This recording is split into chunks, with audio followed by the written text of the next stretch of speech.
Então, como é você estudar história numa universidade? Será que todo mundo tem que falar de socialismo o tempo todo? Será que todo mundo tem que defender Lula? Será que tem que deixar a barba para fazer? Deixar ela crescer? Não, a faculdade de História não é assim. A faculdade de História é bem diversificada, a começar pelos 2 módulos que você pode cursar. Em várias faculdades do Brasil, há a possibilidade de você fazer o bacharelado e o curso de licenciatura em História. Um visa a formação do historiador, aquele pesquisador, aquele cara que tem que ser um cara crítico, ter um senso de análise e que vai lá nos arquivos públicos, que vai lá escavar um pouco dessa nossa memória e resgatar um pouco dela. Enquanto as licenciaturas focam na formação do professor. Então, as disciplinas de prática pedagógica, para que a gente se forme como educador, eles estão relacionados ao curso de licenciatura. Quando eu fiz a faculdade de História na Universidade Federal de Pernambuco, esse curso ele era unificado, me permitia tanto cursar o bacharelado como também a licenciatura. Em várias faculdades de História do Brasil, esses cursos estão divididos, ou focando muito mais na parte de licenciatura. E embora fossem realidades complementares, a gente acaba optando no meio do curso, assim como eu optei por voltar mais para a área de licenciatura, ao invés da pesquisa.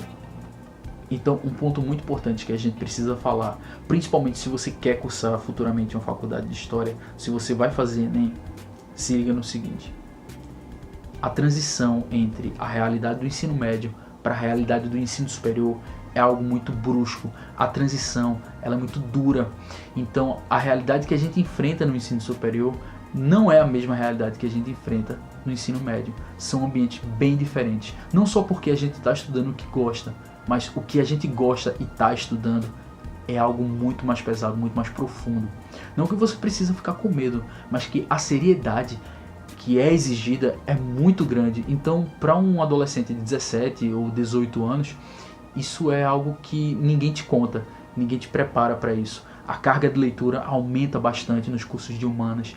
A profundidade dessas leituras, a profundidade é bem elevada.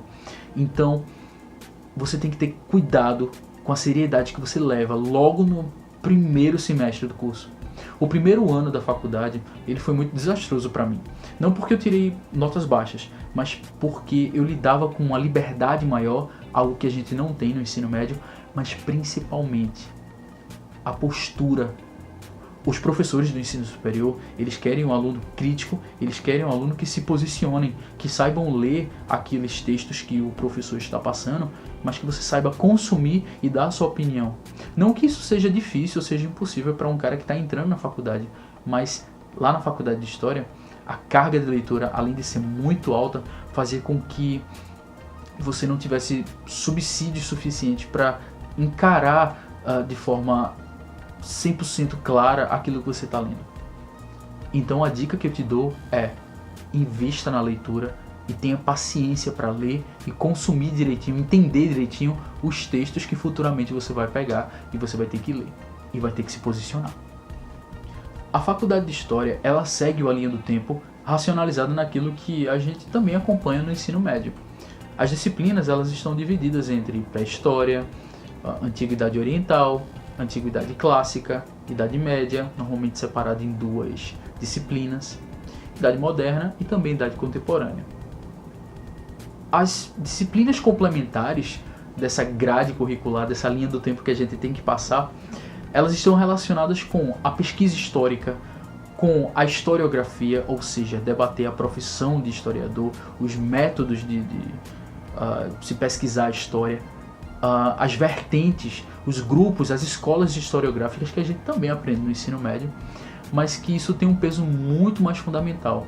Às vezes, ser historiador ou cursar a faculdade de História é procurar entender como aquela pesquisa ela foi elaborada, do que necessariamente você investir seu tempo entendendo o que foi aquela pesquisa.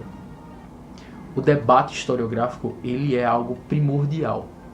Ou seja, podemos estudar o mesmo tema e ler vários livros, só que a gente debate muito mais a maneira daquelas pesquisas, daqueles livros terem sido elaborados, do que necessariamente a gente está discutindo a informação daqueles livros. A informação a gente consome, a gente entende, mas o debate entre qual corrente historiográfica você gosta mais ou você está mais próximo, do que necessariamente você debater sobre aquela informação que está contida naquele livro. E isso gera muita polêmica, muita discussão. Mas é a parte boa. Essa é a realidade para o bacharelado, esse debate historiográfico. Mas para a área das licenciaturas, a formação é muito mais voltada, junta inclusive, de outros cursos, como matemática, pedagogia, física, as outras licenciaturas no geral. Essa formação ela vai sendo feita de forma conjunta com os outros cursos, mas também deságua nas questões do ensino da história. Como é que a gente elabora uma aula de história, como é que a gente deve pensar a história para um aluno do ensino médio, do ensino fundamental, o que é que a gente quer fazer que o aluno entenda quando a gente dá uma aula de história. Essas questões a gente prefere debater nas áreas da licenciatura. E além disso a gente aprende didática, fundamentos gerais da educação, o ensino da história e também a prática, o método pedagógico. Então, algumas perguntinhas sobre a faculdade de História que todo mundo pergunta, todo mundo acha que acontece. Primeiro, todo professor de História, ele é comunista? Não, nem todo mundo é comunista, né? Assim como qualquer profissão, existem várias vertentes políticas, ideológicas.